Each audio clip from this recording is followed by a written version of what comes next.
माँ पार्वती ने एक भक्त को चिता के अंगारों पर रोटी सेकते देख भोले बाबा से कहा, प्रभु देख रहे हैं आप किस तरह आपका अनन्या भक्त चिता के अंगारों पर रोटी सेक रहा है, पर आपका हृदय भक्तों की दुर्दशा देख क्यों नहीं पिघलता? कम से कम आप अपने भक्तों के भोजन की उचित व्यवस्था तो कर देते। भोले बाबा हंसे और बोले, देवी मेरे सच्चे भक्त हमेशा मेरे हृदय में रहते हैं। मेरे ऐसे भक्तों को कुछ भी दिया जाए तो भी स्वीकार नहीं करते और कष्ट उठाते रहते हैं। तुम ही बताओ मैं क्या करूं? माँ पार्वती ने कहा, तो आपके भक्तों को भोजन की जरूरत भी महसूस नहीं होती?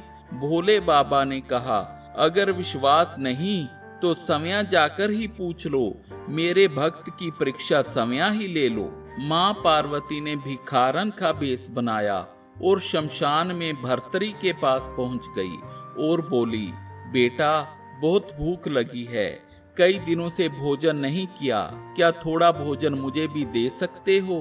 भर्तरी ने 4 रोटियों में से 2 बुढ़िया माँ को दे दी और 2 रोटियां समय लेकर खाने के लिए बैठ गया।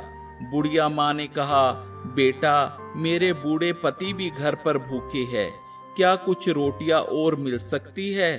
भर्तरी ने बची 2 रोटियां भी बुढ़िया माँ को दे दी। उसे संतोष था कि 2 भूखे प्राणी भोजन कर पाएंगे।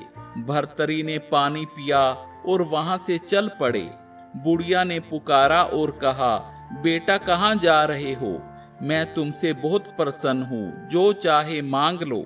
भर्तरी ने कहा, तुमने तो अपनी भूख मिटाने के लिए समय मुझसे रोटियां ली है, भला तुम मुझे क्या दे सकती हो?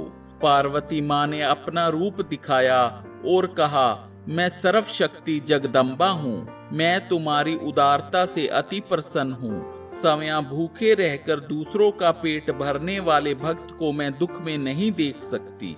भर्तरी ने मैया पार्वती के चरणों में श्रद्धा पूर्वक सिर झुकाया और कहा, माँ अगर आप मुझसे प्रसन्न हैं तो ये वर दीजिए कि जो कुछ मुझे प्राप्त हो वो दीन दुखियों के लिए लगाता रहूं और अभावग्रस्त जीवन में भी शांति पूर्वक रह सकूं।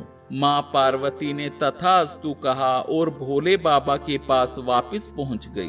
भोले बाबा ये सब देख रहे थे।